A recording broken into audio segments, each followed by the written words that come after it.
This post gives general, practical advice to pro-Palestinian supporters.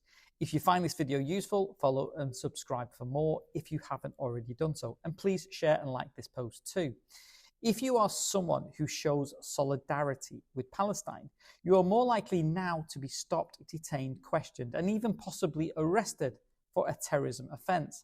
And I'm not just talking about those who show Palestinian solidarity through direct action outside some military or arms manufacturing site, or those who show general civil disobedience and non-violent actions, such as obstructing the highway. But anyone who is going to and from a public protest or a public meeting, or at the public protest or at the public meeting, waves a flag, wears a keffiyeh, holds a placard, chants, and calls for an end to complicity in war crimes and genocide in Gaza as they believe it to be, then they're all at risk.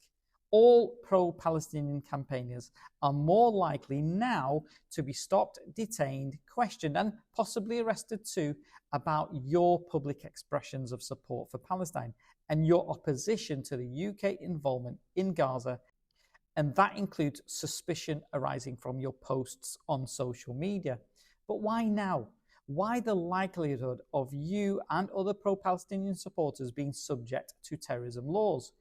Because since Palestine Action has been banned in the UK, the ordinary police officer, armed with multiple police powers to stop, detain, question and arrest, have been briefed and updated in terrorism laws and terrorism powers and terrorism offences. And these ordinary police officers have a huge amount of discretion to use or not to use these powers and offences against you. As a pro-Palestinian supporter, you should expect to be asked questions by the ordinary police officer to discover whether you're a terrorist or not. Questions like these: what does Free Palestine mean to you? Why are you wearing the keffiyeh? What does your placard mean? Can you explain your social media post? Who are you showing solidarity with? Or expect these more direct police questions to you. Are you a member or a supporter of a banned group? Do you invite support for a banned group?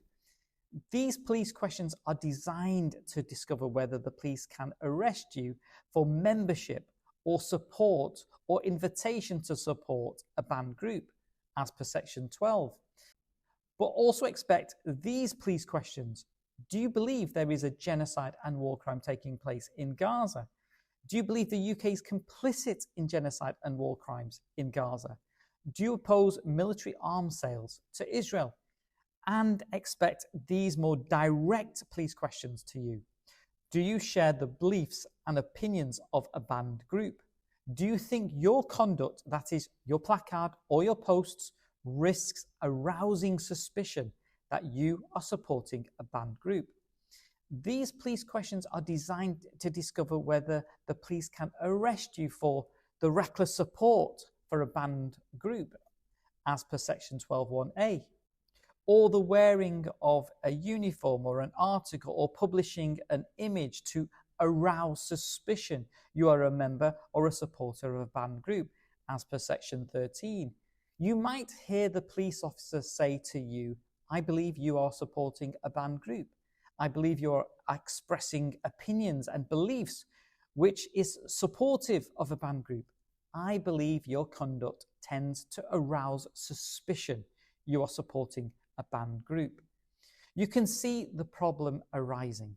Some of these terrorism laws are written so wide to give huge powers to the police to decide what is and is not an opinion or a belief supportive of a banned group. What conduct, expression, chant, clothing, placard, post constitutes arousing suspicion supportive of a banned group.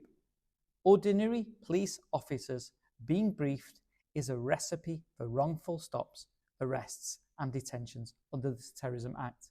Because terrorism is a term loaded with politics and ideology, because the briefing may not be comprehensive, the training given to ordinary police officers may be minimal, and that line of acceptable and unacceptable expression and protest, what is legal and illegal, is being decided on the street and in meetings by ordinary police officers who may be unfamiliar with terrorism laws.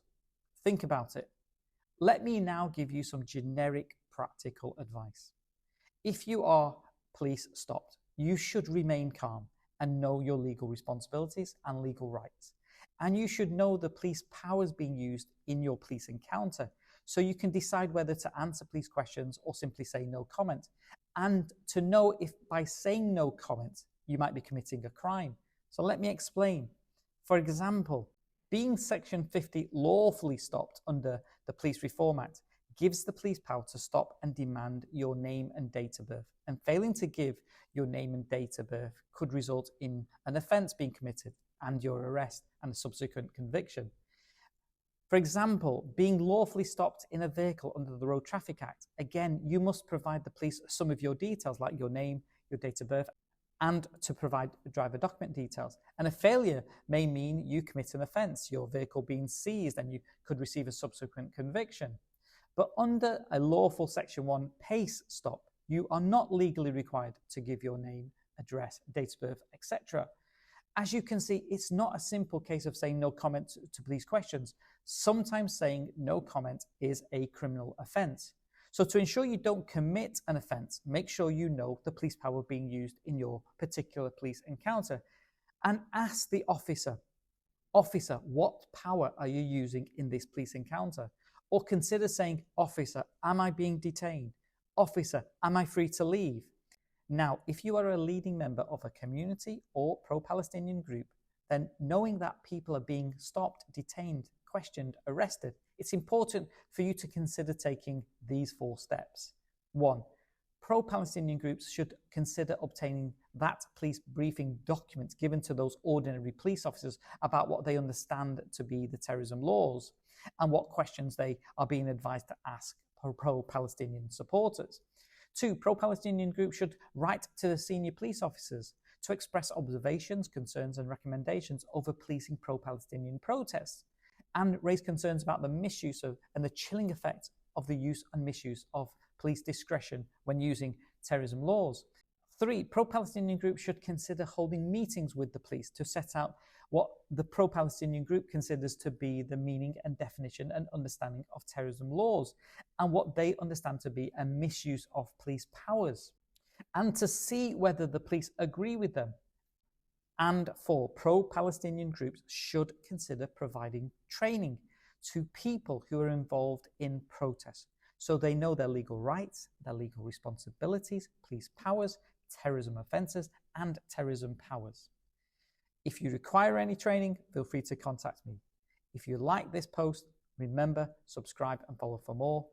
Feel free to comment and stay safe and legal.